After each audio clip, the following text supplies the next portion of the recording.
اب حقیقی ایمان کو سمجھیے، اس کی دو قسمیں ہیں. یہ ہے اصل علمی مضمون جو ہمارے اس درس کے ساتھ متعلق ہے.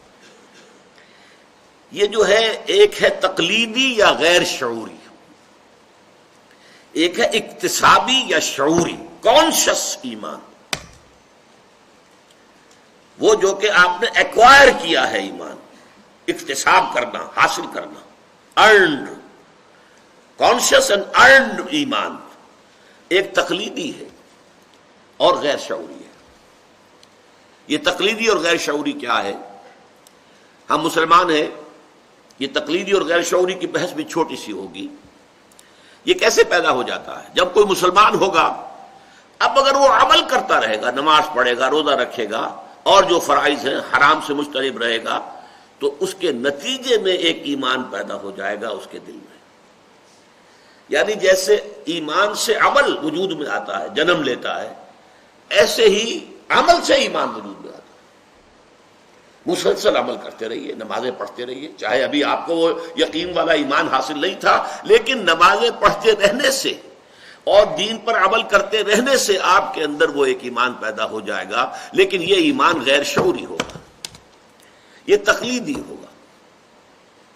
اس کے اندر کوئی ڈائمنشن جو ہے انٹلیکچوئل ڈائمنشن نہیں ہوگی، اس میں کوئی بصیرت نہیں ہوگی، جس کو کہا گیا ہے قرآن مجید میں سورہ یوسف میں کہ اے نبی کہہ دیجئے قل ھذہ سبیلی ادعو الی اللہ علی بصیرۃ انا ومن اتبعنی. دیکھو لوگو، یہ میرا ھذہ سبیلی، یہ میرا راستہ ہے. ادعو الی اللہ، میں اللہ کی طرف بلا رہا ہوں، لیکن میں اندھیرے میں ٹامک ٹوئیاں نہیں مار رہا ہوں. علی وجہ البصیرۃ، علی بصیرۃ انا ومن اتبعنی، نہ صرف میں بلکہ میرے ساتھی بھی علی وجہ البصیرت مومن ہے اور ایمان کی دعوت دے رہے ہیں. یہ کوئی بلائنڈ فیتھ نہیں ہے، یہ کوئی اندھا بہرا ایمان نہیں ہے جس میں بصیرت باطنی نہ ہو، جس میں انٹرنل جو ہے انڈرسٹینڈنگ نہ ہو، جس کے اندر کے ڈائمنشن نہ ہو انٹلیکچوئل.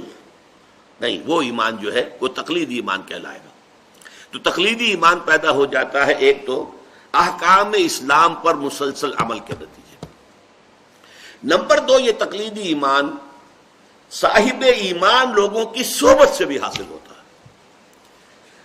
جو صاحب ایمان ہے، جن کے دلوں میں ایمان موجود ہے، یقین قلبی والا ایمان موجود ہے، آپ ان کے قریب رہیں گے، ان سے ملیں گے، ان کے پاس بیٹھا کریں گے، ان سے گفتگو کریں گے، ان کی صحبت سے مستفید ہوں گے، تو اس سے بھی آپ کے اندر وہ ایمان پیدا ہو جائے گا، یقین والا ایمان پیدا ہو جائے گا. اگرچہ پھر یہ تقلیدی ہوگا، غیر شعوری ہوگا، یقین تو ہے نا.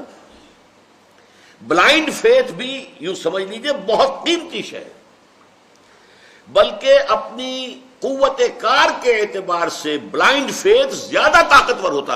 اندھا یقین، اندھے یقین کے نتیجے میں تو انسان بڑی سے بڑی قربانی دے جاتا ہے، جان پر کھیل جائے گا، اندھا یقین.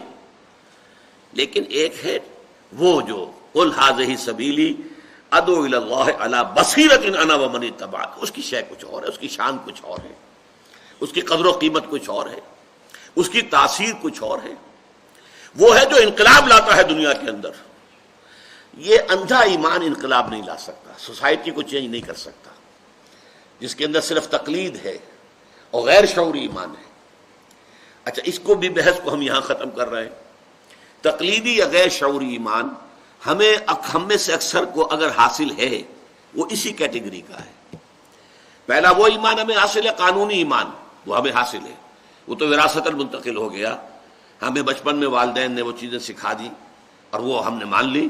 وہ ہم اشہد ان لا الہ الا اللہ و اشہد ان محمد رسول اللہ، پیدا ہوتے ہی ہمارے دانے کان میں اذان دی گئی، مائیں کے اندر جو ہے اقامت کہی گئی. وہ تو مسلسل اسلامی معاشرے کے اندر آپ کو مل گیا، وہ ہے ہمارے پاس، ہر ایک کے پاس ہے. اسی طریقے سے تقلیدی ایمان بھی بہت سو میں ہے، ہم میں سے بہت سو میں ہے. ایسا نہیں ہے کہ اب بالکل بے یقین قوم ہے، نہیں ہے. اور وہ کیوں کیسے پیدا ہوا؟ مسلسل عمل کرنے سے. دین پر عمل کریں گے، اس کا ایک ریفلیکشن ہوگا، وہ باطن کی طرف اس کا ایک جو ہے رخ ہوگا، اس کا عکس پڑے گا اور ایمان پیدا ہو جائے گا. یا صاحب ایمان کی صحبت اختیار کریں گے. یہ بالکل فزیکل جو ہے فینومینن ہے. آپ آگ کی بھٹی کے سامنے بیٹھیں گے، حرارت آپ تک آ جائے گی. بس سامنے بیٹھنا ہی ہے نا، اور آپ کو کچھ نہیں کرنا. آپ کی ایفرٹ کے بغیر بلکہ آپ کے کسی شعور کے بغیر وہ حرارت آ جائے گی. برف کی سریں رکھی ہوئی ہیں، ان کے قریب ہوں گے آپ کو برودت اور ٹھنڈ جو ہے پہنچ جائے گی. اسی طرح صاحب ایمان کی صحبت سے ایمان پیدا ہو جائے گا، اگرچہ وہ ایمان تقلیدی اور غیر شعوری ہو.